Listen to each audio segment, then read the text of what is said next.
आज का टॉपिक है false and true labour pain. False labour pain इसे फॉल्स लेबर भी कहते हैं।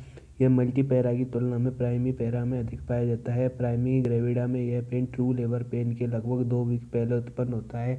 कैरेक्टरिस्टिक इसकी निम्न विशेषताएं: यह पेन डल होता है। It is a pain which frequency and intensity are stable initially then in decreasing manner, usually stop with walking and movement, and use of enema and sedative, absence of cervical dilatation and cervical effacement, absence of soft blood with cervical mucus.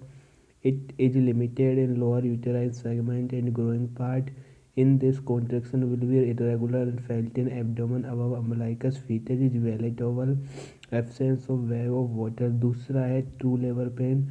इसे to labour भी कहते हैं। यह false labour pen के कुछ समय बाद उत्पन्न होता है। कैरेक्टरिस्टिक्स इसकी विशेषताएं होती हैं: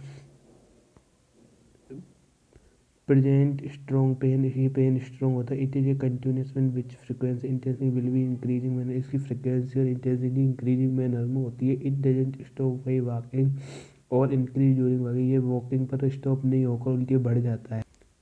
In this, cervical dilatation, cervical effacement will be present. In this, so will be present. It felt in lower back, abdomen, resistant to roll portion and thighs.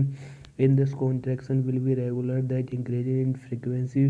Fetus is engaged formation of vagustus. Thank you.